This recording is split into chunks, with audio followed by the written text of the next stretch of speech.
On this episode of Survive and Thrive 8791, I welcome Jess Lawinger to the Buck and Honey's remote studios.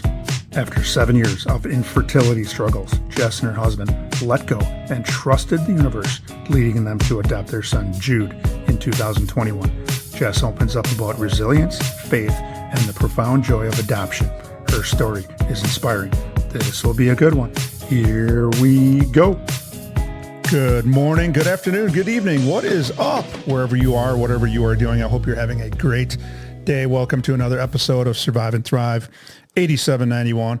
I'm your host, Coach Decora. We are in the Buck and Honey's remote studios on the east side of our great capital city, Madison, Wisconsin. You can follow the podcast on Spotify, Apple Music, iHeartRadio, and YouTube at Survive and Thrive 8791. You can follow the podcast on Facebook at Survive and Thrive 8791. I got myself a podcast Facebook page. Or you can follow me on Instagram and Twitter at tdecora8791. I'm in it for the followers, as well as hitting me up on Facebook. I just eclipsed that 4K mark a couple of days ago. And hit me up on Facebook at Tim Decora. Don't forget to hit that subscribe or like button wherever you listen to the show. Leave me a comment if you liked what you heard. If there's a topic or you know a guest who would love to tell their story, email me at tdecora@gmail.com. Glad you could join us today. Our mission is to share stories and conversations that make you cry, laugh, and think, stimulating emotions, creating laughter, and inspiring the mind. A new episode will air on Monday and Thursday morning, featuring a wide range of guests. The podcast will touch on many subjects such as grief, loss of a loved one, recovery, professional setback, divorce, success despite challenges, etc. Our guests will share how they learn to survive and thrive. According to the internet, and the internet is always right, correct, Jess? Oh, absolutely. Absolutely. Well, if you're in my house, I don't need the internet. I got a wife. That's always right. Oh, yeah, that's at my house too. So infertility is why we're here today, is a common, problem, issue. I'm just going off of what the internet says. But anyway, yes, it is. About 10% of women, about 6.1 million in the United States, ages 15 through 44, have difficulty getting pregnant or staying pregnant.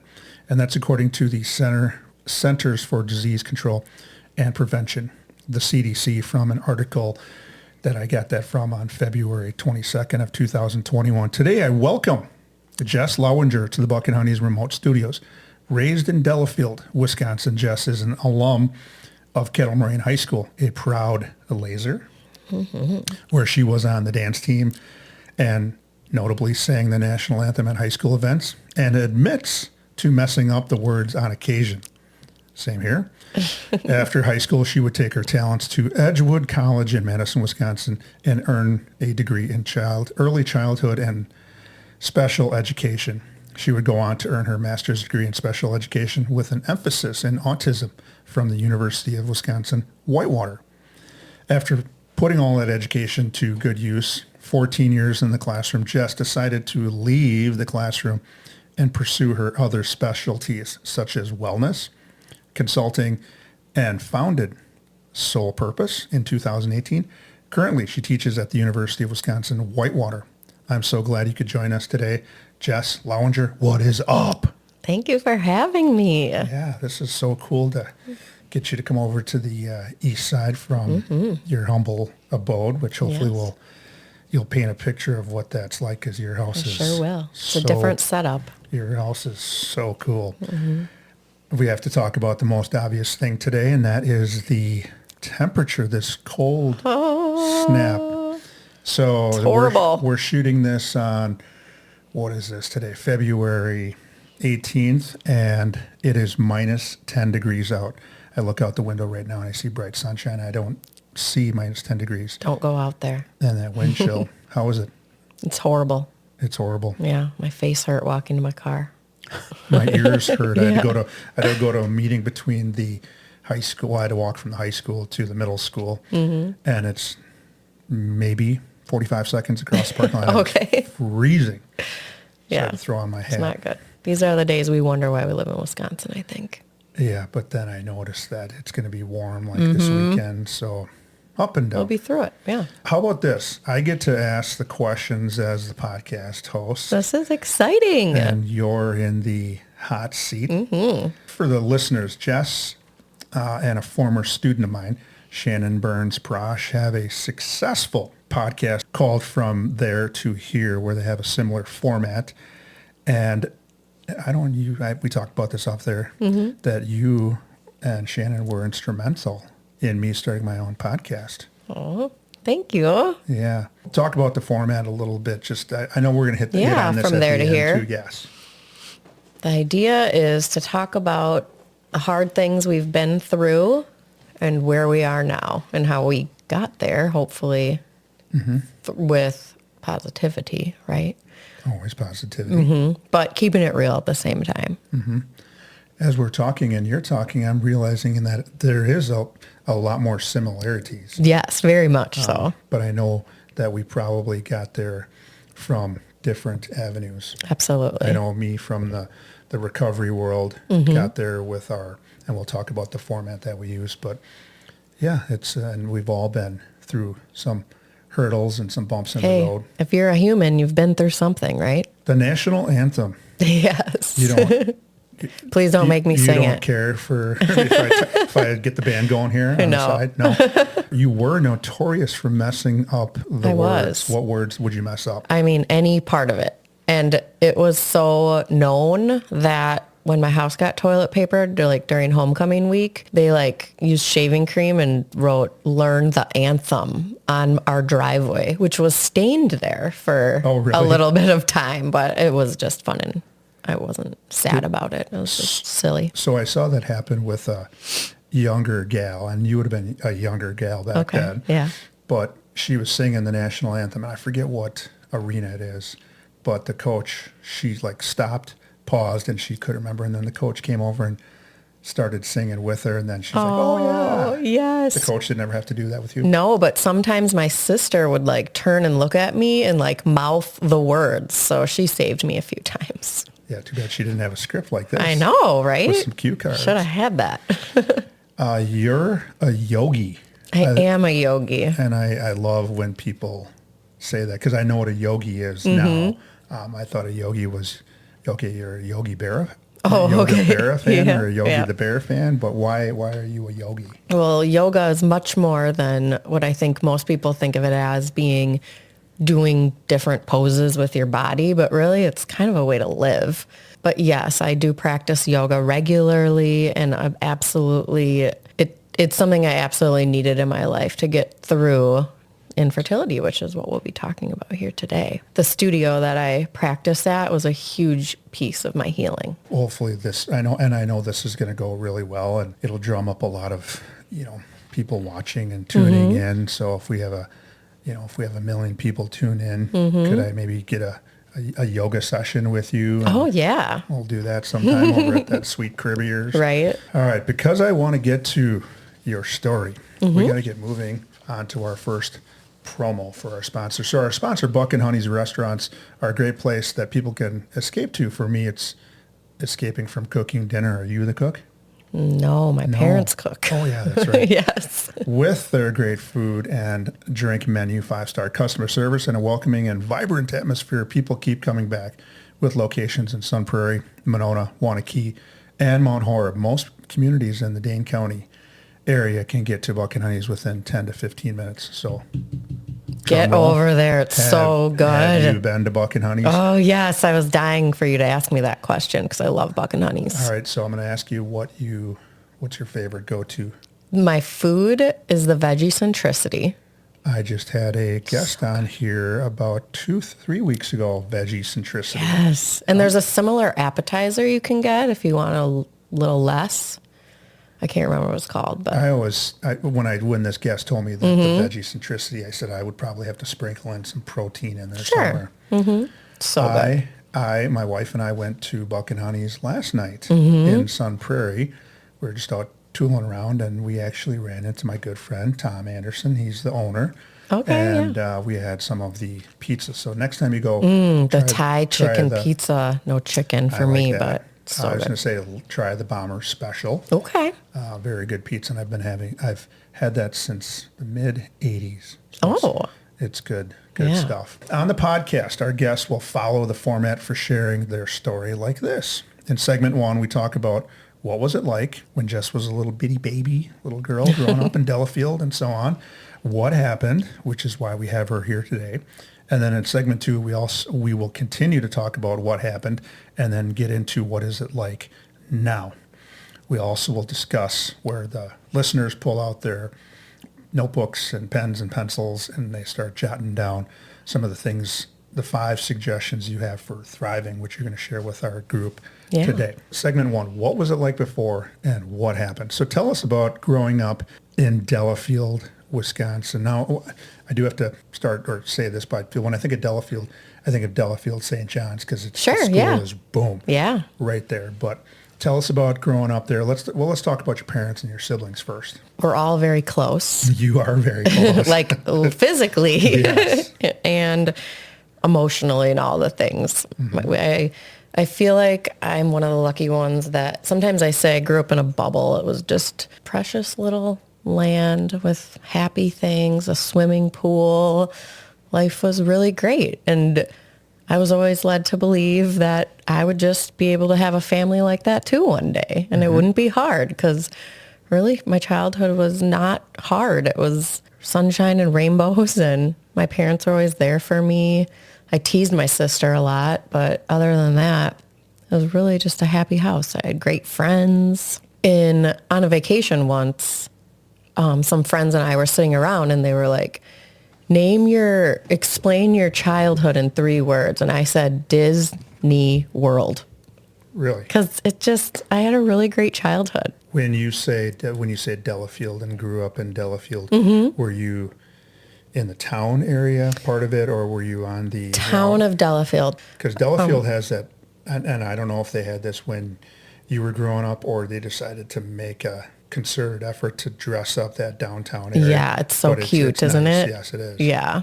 Did you get an opportunity to pick which school you went to? Because you have Kettle Moraine right across the interstate, and then you also have Arrowhead right next door, and then probably Oconomowoc the other way. Yeah, my mom said that she had talked about private schools when I was young, but it was Kettle Moraine is where we landed, and I don't think there was a choice in that. So your sibling, you have a younger sister? I do, yes. 1-2 years younger than me. And what's her name?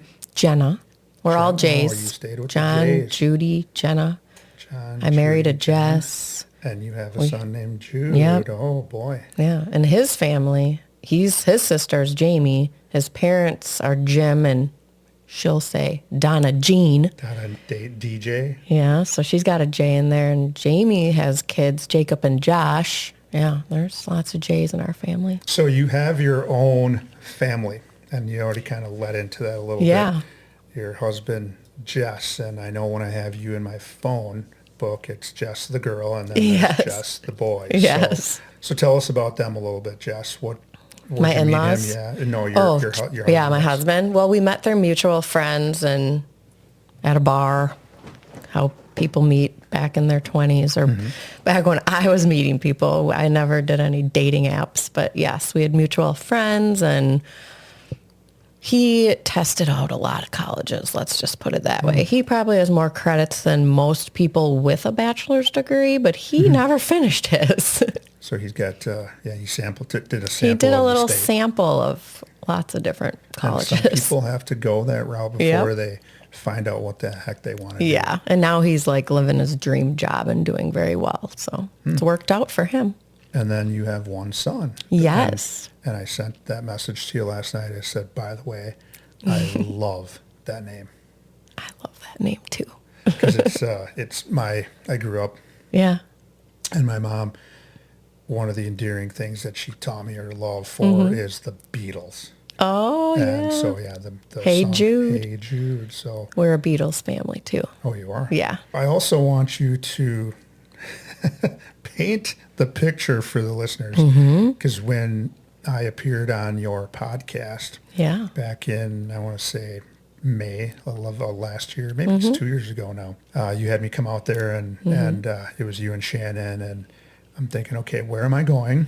And I'm following the GPS, and all of a sudden I pull into this driveway, and Yes. and I'm met by some people, and they weren't you. No, And some they're little quite a bit older than me. quite a bit older. There were some little kids who were running around, and then you Yes. took me into this house, and for a second, and unfortunately, I always think am I going to get chopped up into little Oh, pieces yeah. coming out to this house? I know. But then- The Uber driver is probably worried when we have that. Paint this picture for this house and the living arrangements for us. Again, So we live out on Carindale Farm in Oregon.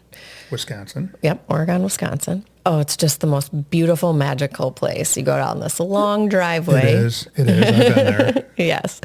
It's really magical. If you ever get a chance to go pick strawberries during strawberry season, which is in June, I highly recommend checking out Carindale. They do have other fruits there too, so we drive down the driveway. There's grapes, vines Yes, along I the think, driveway. So people are like, your vineyard. I'm like, well, it's not my vineyard, but it'd be cool if it was. But yeah, and then you go into the woods, and my parents live in the lower level of our house, and it has a complete setup, like all the things you need in a house, like a kitchen and bathroom and bedroom and laundry room. So we can live completely separately, but we're always all together, mostly down in their area. We live in the upstairs, but my sister lives about 10 minutes away in Brooklyn, Wisconsin.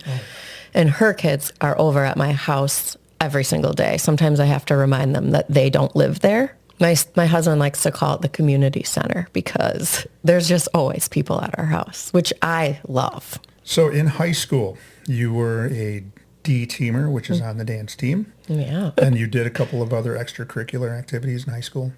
I was in choir and cheered my boyfriend on and football and things like that. But The choir would explain the national anthem. yeah, there you go. Yes. So you take your talents to Edgewood College. What was the lure? of Madison. Edgewood College? Okay. I wanted to be in Madison, and that was the place to be. And for those listeners that don't know what Edgewood College is, it's a private school, not very far from the University of Wisconsin, Right. Madison. So after Edgewood, you are hired to teach in the McFarland School District. McFarland Yes. has a little soft spot because my grandkids may go to school there. Oh, I hope so. It's such a great community and school. That was another draw, was that it had an amazing early childhood program. So I wanted to be a part of that. You would spend 14 years as an early childhood special education teacher. And again, we talked off air. I had the golden opportunity. I got to teach adaptive physical education in my early years. Yeah. And I absolutely loved it. When I moved to the high school from the elementary, I had some of those same kids that I had in early childhood as awesome. 4 and 5 year olds. Yeah. Then I had them as freshmen, and now some of those kiddos are in their 30s, which is hard to believe. But how did you like that? I absolutely loved my job. I've always loved all of the work that I've done. It's always And you been a have lots of- passion more than a job. Well, I think it is a passion because you got your master's and with a focus on the autism part. Yeah. Was there a draw to that? Oh, 100%. And that happened in my student teaching. There was a student there that just melted my heart immediately. And I'm like, I need to learn more about this autism thing. And then it kept going. And then it was actually Shannon Prash, who we have our podcast together that you were on. And she was the one that was like, let's go get our master's degree. I'm like, all right. You got the paperwork for me? Sign me up. So she kind of guided that. She did. And we went together. We'd drive to Whitewater. And did she get the same certificate as you did? Yeah. She did. We have almost the exact same resume still. Okay. And you do some Consulting. consulting. Yeah, we both do consult with school districts with kids with challenging, people call it challenging behavior. I call it reasonable behavior. But Shannon also does that work, and I do some of that. You guys are kind of the local experts in the Dane County area. Oh, I don't like the word expert, but some people, I guess, would call us that. Yeah. Experienced, maybe then. There we go. We've got good ideas. Yeah. Evidence-based. In 2021, after 7 years of dreaming about expanding your own family, and I know that's important because I got the vibe from you when you were talking about your own family. You were able to adopt your son, Jude. Yes. Now, we're here to talk about today what happened to get to that point of adopting, and that's infertility. There's a lot of people, and it occurs to 6.1 million. It could be up, it could be down. That was from 2021, but it seems to be a standard number. It does happen to people. Can you shed a little light on your own situation so that our listeners, if they know, if they have a sibling, a coworker, a dear friend that is kind of going through the same situation, they have somewhere to turn now. If they don't want to go to counseling or anything like that, they're afraid to get some help, they can at least tune into this podcast and be able to have you shed some light on that. So can you do that for us? Why couldn't you get pregnant? Do you want me to talk about that or Sure, later? Yeah. No, yeah, you can expound on. Yeah. Well, so let's go back to maybe the original question is you wanted to start your expanding your own family and having kids, and we know what goes into that. Yeah. So, right? Yeah. So you're trying to get pregnant. Right. So maybe The old-fashioned way. The old-fashioned Yep. way. So We did that. Okay.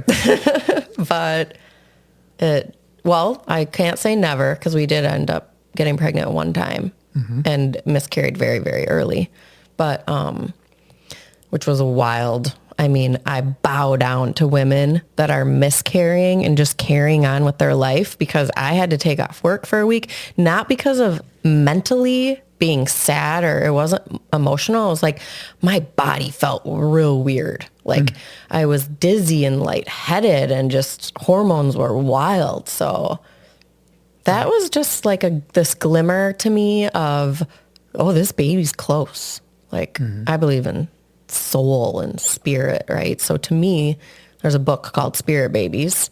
Shannon recommended to me. And that book had me thinking, oh, that little spirit is close. It's coming. So it wasn't like a sad time for me. But I mean, Jess and I did everything to try to get pregnant, from me putting my legs up the wall and sleeping with my legs up the headboard for nights on nights because we thought maybe the sperm would get where it needed to get. I mean, we didn't do chiropractor till later. We did acupuncture. I took supplements. We had ended up then going to like the medical community and did several rounds of IUIs that were not successful.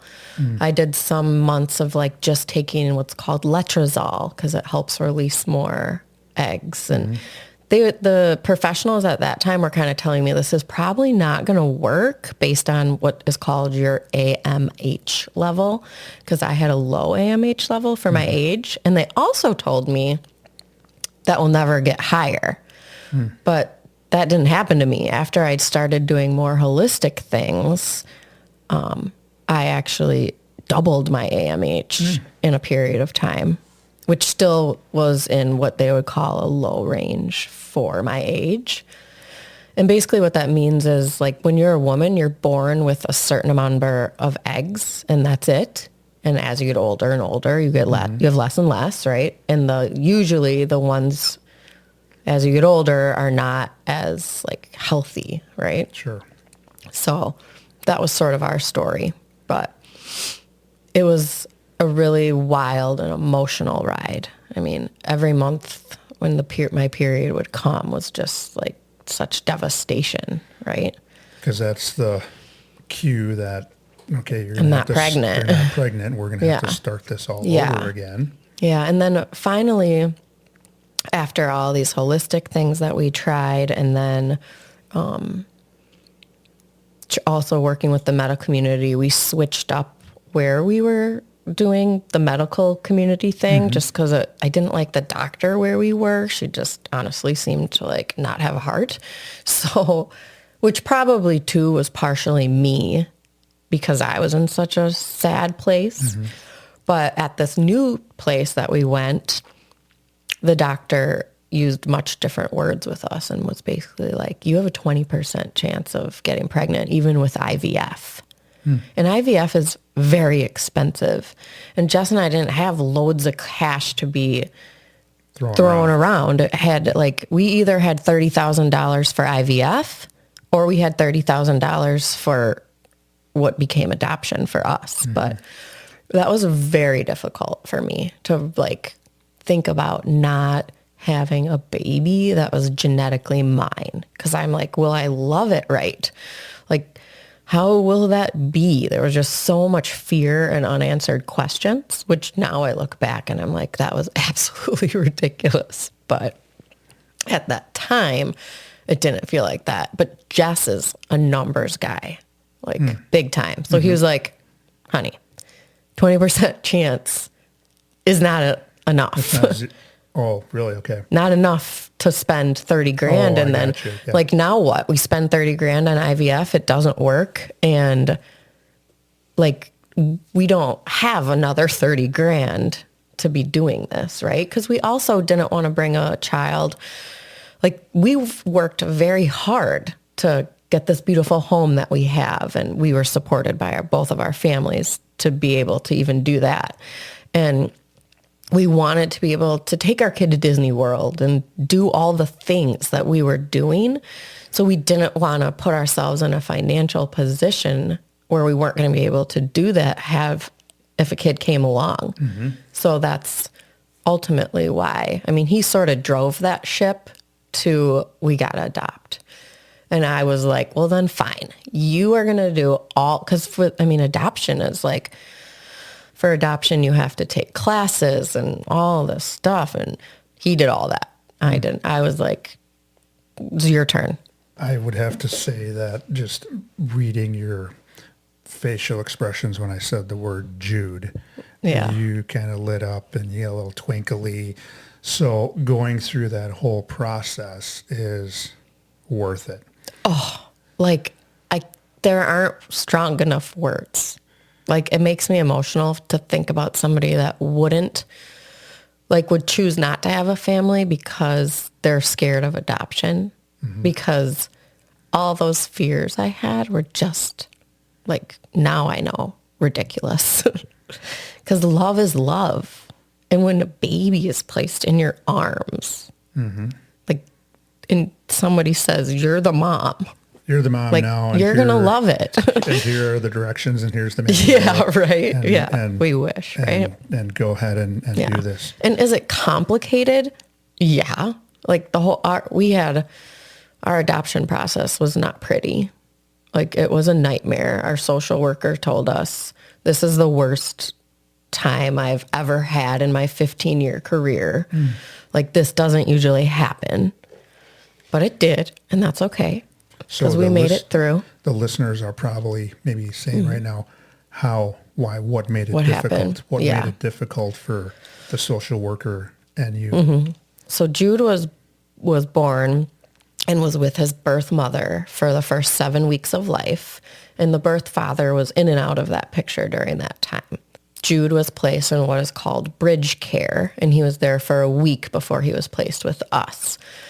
The mother was on board for the adoption, and I just saw her last weekend. She's coming to Jude's birthday party on Friday. We have a beautiful relationship.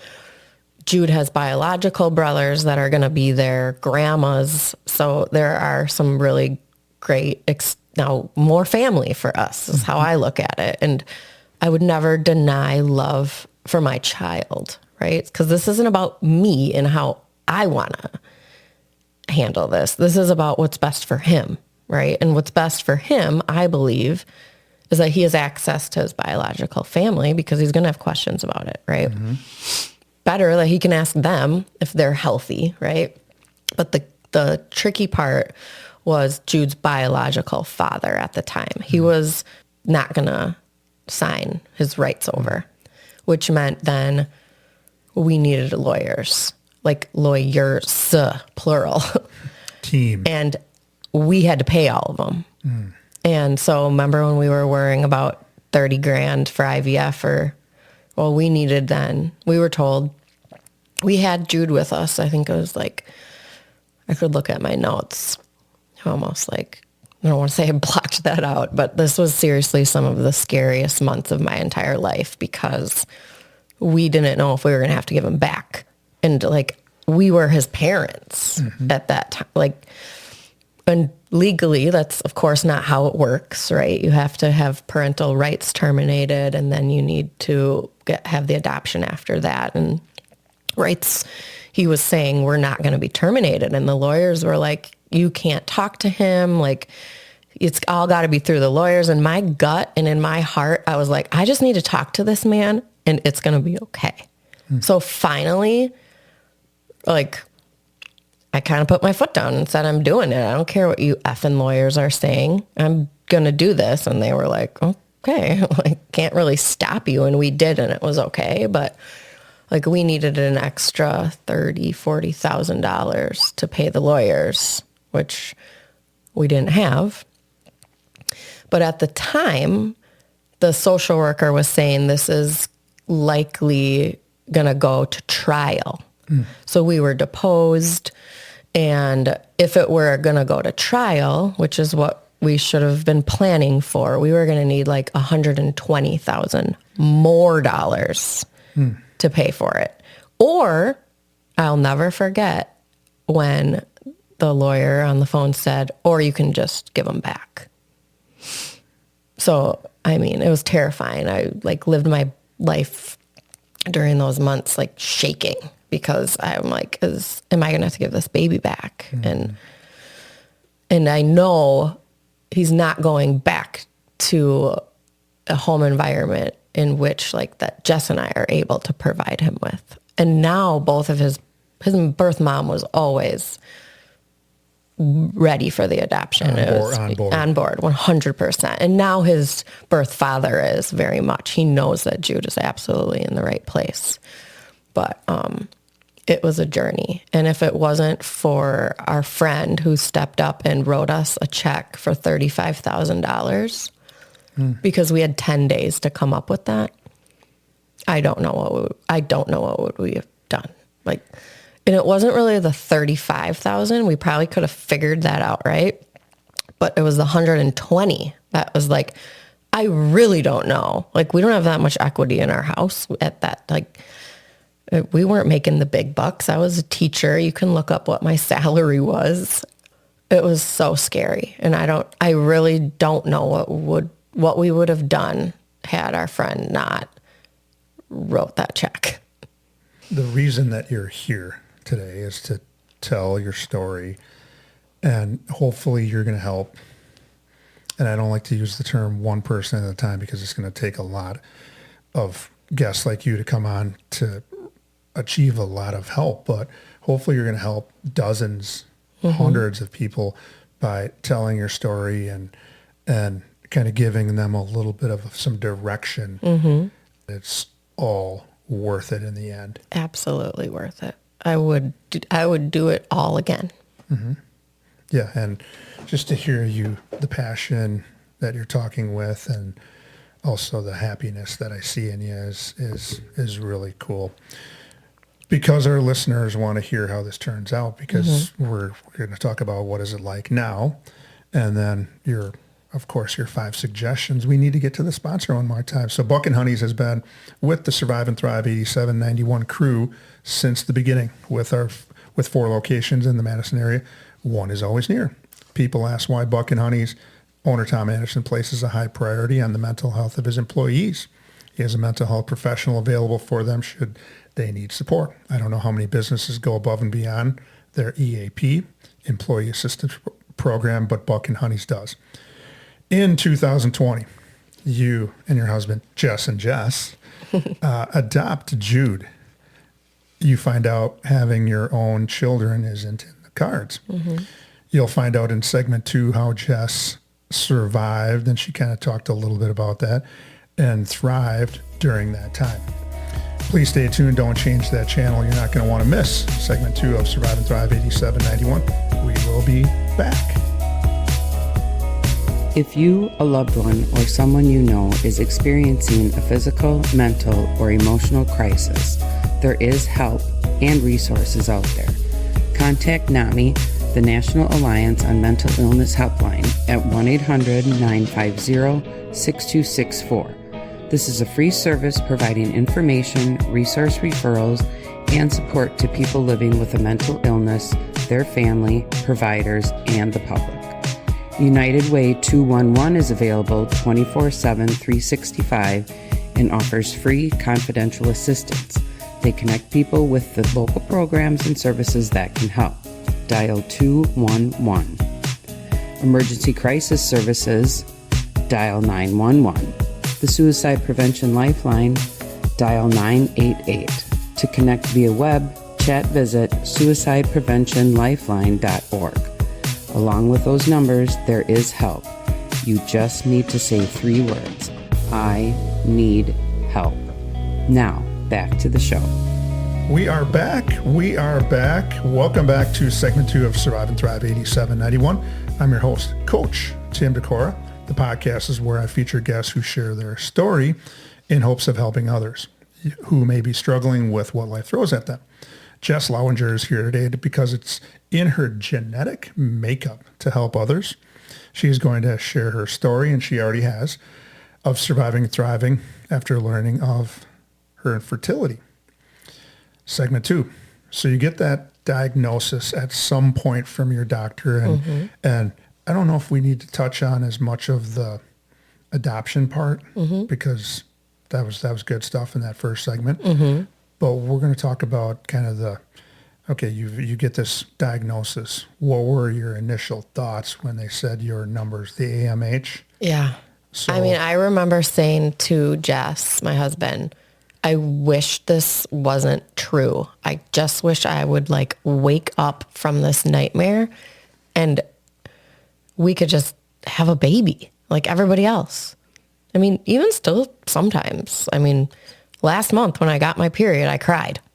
That doesn't happen as much anymore, but I would love another child. But given through what we went through in our adoption process, it's just not in the cards to do that again.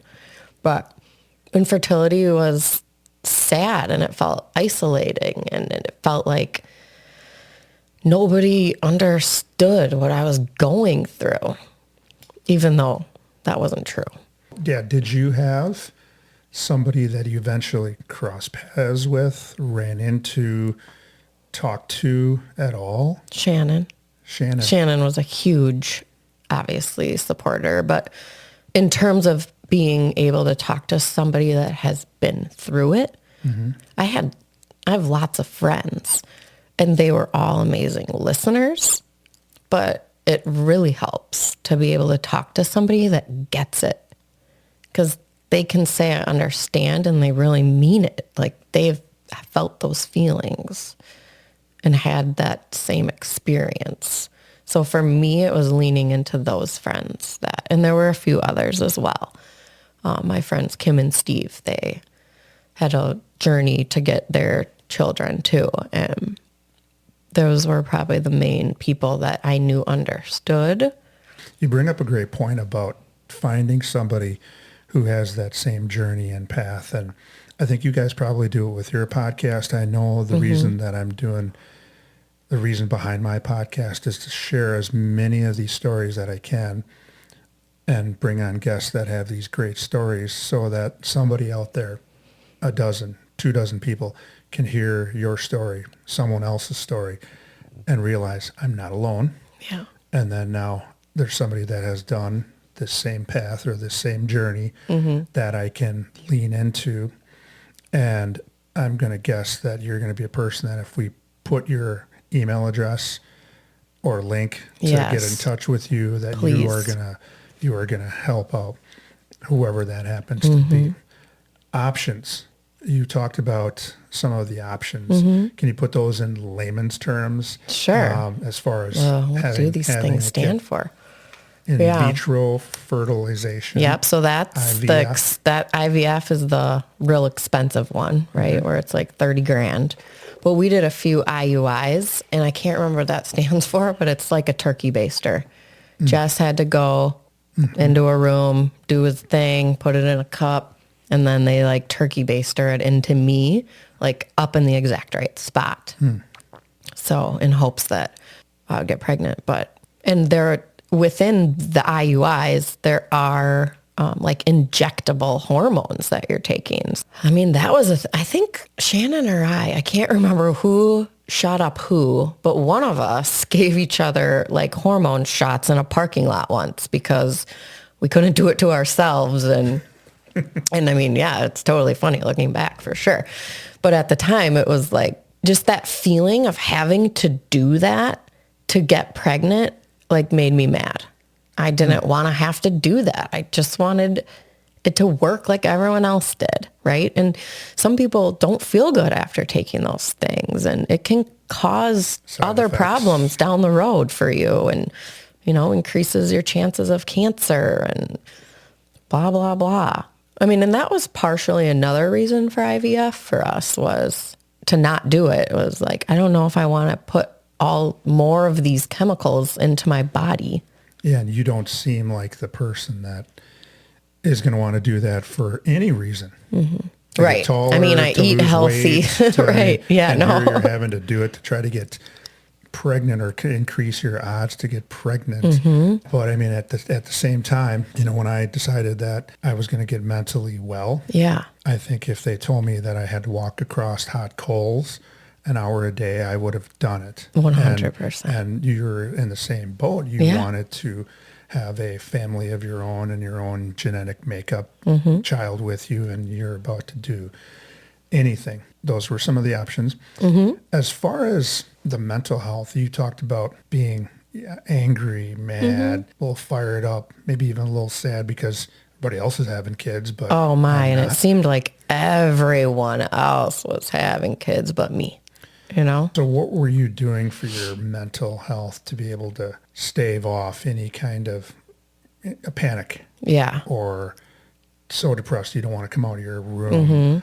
What were you doing during this time to... I mean, starting up yoga was a huge piece of that for me, and being a regular attender of class, that whole mindfulness and meditation, and also just positivity, even in the darkest of the darkest part of your life, something is going right. Something is good. So trying to focus on that, using mantras and affirmations. I really leaned into using like angel cards and pulling cards for myself. I never saw psychologists during that time. I had in other parts of my life, but not through this. I never did, because I would like see a medium and that would help me to have something to focus on to get through the tough parts. And of course, I'm always asking the medium, like, am I going to have a baby? How am I going to have a baby? That's all I ever wanted to know. But that helped me the most. And, you know, I wear crystals, I believe can help shift the energy of your body. And those were the things that really helped me and my friends and my family. And Yeah, it was before the Christmas break time. I had an episode where somebody came on and wanted to talk about, is it okay for me to talk about a medium? And I said, absolutely. And I referred back to what we just talked about. When I wanted to handle this anxiety I had, overwhelming, I was willing to do anything, poke needles in my eye, as long as I still could see. I would have done it. Yeah. I would have done anything. And having a medium or a higher power or whatever you believe in, and whatever's going to make you get through a tough time like this, I think is great. Yeah. So besides your family, you talked about this. Who else was in your corner? I have some of the greatest friends in the world. Are they all former lasers? Some of them are former lasers, yes. The ones that I probably leaned into even more through this were college friends. Okay. So I really, without Stacy, without Rachel, without Shannon, I do not know what I would have done. And they all kind of held like different roles. Shannon knew what I was going through. Stacy is like the best listener of all time. She's a guidance counselor. I mean, right? They're good at listening. Yeah. Rachel always had me having fun. I was out doing something. She works for Epic and was taking us on amazing vacations. And she's the life of the party, and her sunshine really helped get me through it. Yeah, in one of my last episodes, I had a gal had thyroid cancer, and she was good at masking that and suppressing that because she needed to be there for her children that she had. But she had this, and she said she had the same thing. Overwhelming number of friends checking in on her, taking her out, distracting her. I think it's a great message to anybody that's going through a tough time. You got to have some friends, and you can't do anything And alone. you got to have some fun too, And you right? gotta have some fun. I will say though, looking back, sometimes I do think I did mask too much, because it wasn't until after I got Jude and Shannon and I did our podcast and talked through a lot that I could even say the word infertility. I mean, I couldn't say the word infertility 3 years ago. Having been able to talk through that and get it out has made me feel better. And I do think that when I was going through it, I tried to be like too positive and do too much, where I really could have spent some time letting it out in whatever way that was. Because I believe in energies, and they will get stuck in you if you don't let them out. I love crying in the shower. It's a Sing. good place to release. Better than your singing. Better than my singing. So I did see something related to that where I saw repress and repeat. So if you repress or suppress, I mean, I think they're kind of the same, that you're going to tend to repeat anxiety, some depression, whatever happens to throw you off your game, and until you keep talking about that. I know I'm the same way. Yeah. I would never talk about my anxiety. Everything was always great. I would never talk about growing up in an alcoholic family.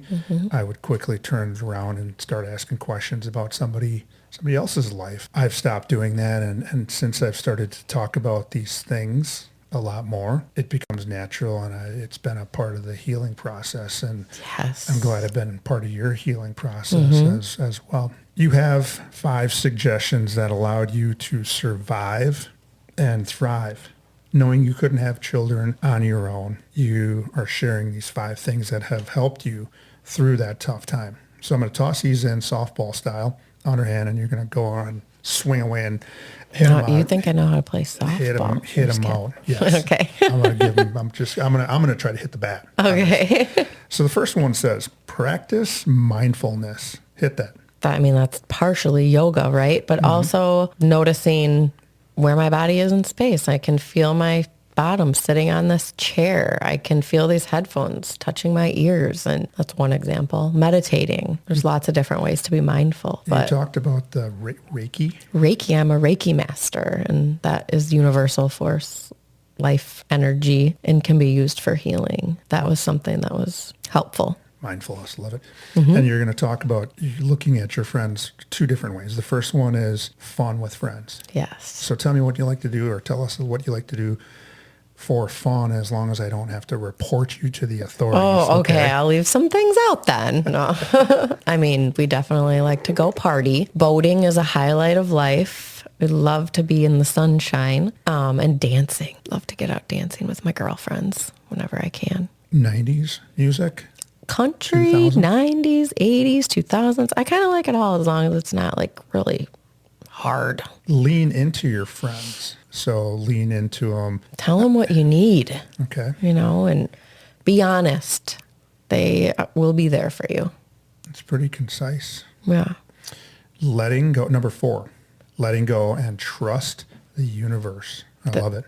That one was really hard for me. Like, so hard. I have a journal full of journal entries that are me saying like, oh, I've totally let go of trying to have a baby. Like, however it's going to happen, it's going to happen. That's just like, I read back, I'm like, lies. That's not true. I was trying to get myself to let go. But I remember it was about 6 months before our adoption profile was going to like fizzle out, and we would have had to re-up and pay a bunch more money, and Like Jess and I were just at the point, like this road has been long enough. We live an awesome life.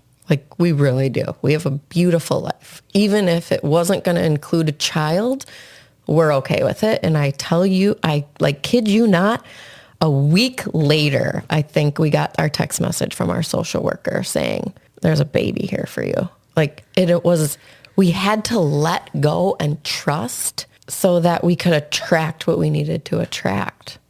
I feel like we were like wanting it so bad and trying to pull at it so bad. And there was all this fear that it wouldn't happen, that it was almost pushing it away. Trusting the universe, trusting the process, letting go. Yeah. For me, it's letting go and let God Yeah.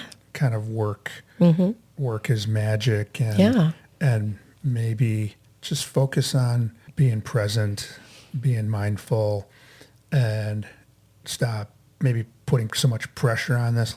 Let's relax a little bit. Yes. And then would you say a week later? Yeah, it was not long later that we were like, had the conversation, and yeah, it worked. Number 5, and this is one that I practice every morning and every night, and probably several times in between, gratitude. So hit that. There's just so much to be thankful for. Even like I said earlier, in the darkest days, and I don't mean like there's like always a bright side and blah, blah, blah. Like, I don't want to be like toxic positivity about that.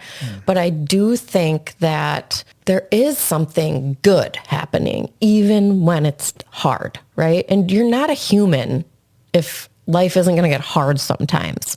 But even if it's the simplest thing, like, wow, when you look out the window and see the sun hitting the snow and it looks all sparkly, like how beautiful is that we get to witness that, right? It could be the smallest thing, but it matters to take the time to notice it. I've mentioned this in my podcast to people that will listen, that when I was so anxious and wrapped up in anxiety and fear and worry, I wasn't noticing the snow and the sunlight sparkle off the snow. Yeah. But now I notice things, and I also hear things. It's not like I'm hearing voices. Sure. But things will pop in there, and Yep. I'll say, hey, this just popped into my head.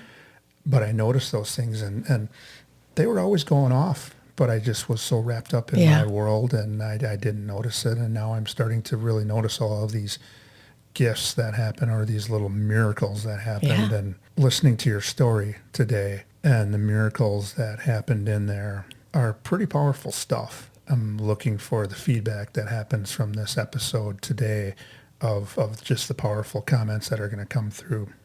Probably a lot from your friends, but I'm sure there's going to be friends of mine that, how do you know this girl? Yeah.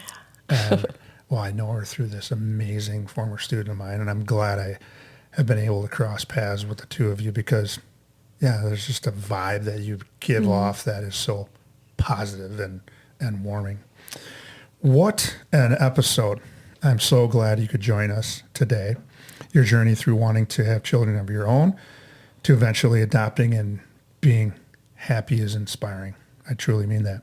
Many people in your position might choose unhealthy coping strategies, go the other way, or do nothing at all, but you didn't. You kept at it, and you were diligent and aggressive, and you just wanted to make this happen, and it did. Yeah. Today, you shared parts of your story that reminded us how important adoption is to the child, as well as you said it to the child. Yeah. But it certainly has helped you. I mean, of course, we wanted to be parents, but it's about him. And to the prospective parents as well. Our call to action, Jess Lawinger just shared her inspiring story in the adoption process. She also shared her 5 suggestions that helped her to get through a physically and mentally challenging time in her life. So those of you that are going to the notebooks and the pens and pencils, here they are. Number 1, practice mindfulness, and she is a yogi, certified yogi. Number 2, fun with friends, dancing, vacations, doing legal stuff. Number 3, lean into friends, trust, open your heart up. They open their heart up to you. They let you in, you let them in. Number 4, letting go and trust the universe.